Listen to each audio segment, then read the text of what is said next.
കൊച്ചുപുരയ്ക്കലെ അപ്പൂപ്പൻ പിച്ചക്കാരനൊരപ്പൂപ്പൻ പിച്ചയ്ക്കൊരു നാൾ പോയപ്പോൾ പച്ചരി കിട്ടി ഇരുന്നാഴി.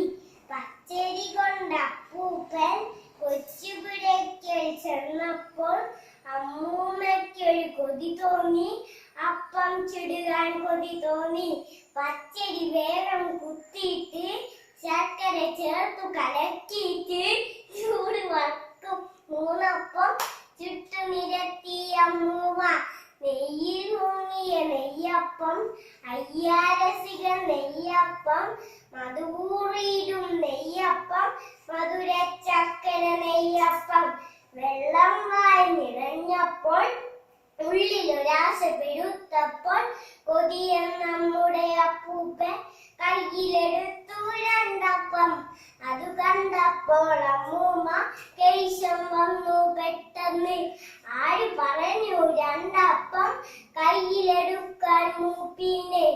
അമ്പടിക്കോതെ കൊതിയെത്തി കുമ്പ പുലുക്കി തുള്ളാതെ എനിക്ക് വേണം രണ്ടപ്പം വാശി പിടിച്ചു അപ്പൂപ്പൻ.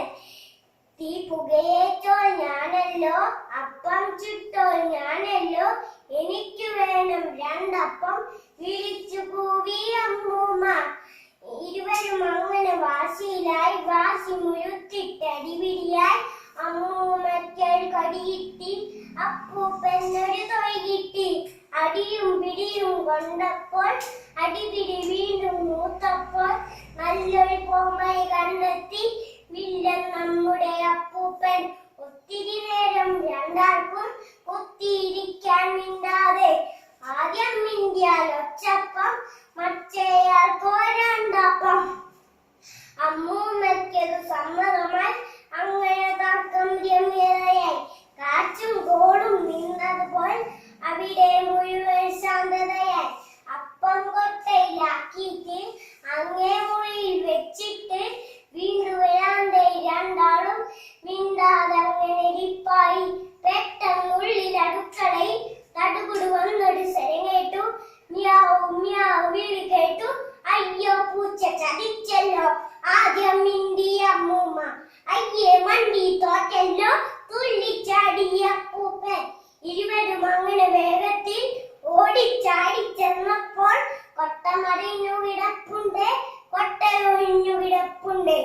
ഉണ്ടക്കണ്ണു വിരിച്ചിട്ട് ചുണ്ടും നക്കി മുണഞ്ഞിട്ട് ജനലും ചാടി മറഞ്ഞപ്പോൾ കള്ളിപ്പൂച്ച കരിമ്പൂച്ച ഒഴിഞ്ഞ കുട്ടയെ നോക്കിയിട്ട് ഒട്ടിയ മരടും തടവിയിട്ട് മെല്ലെ നടന്നു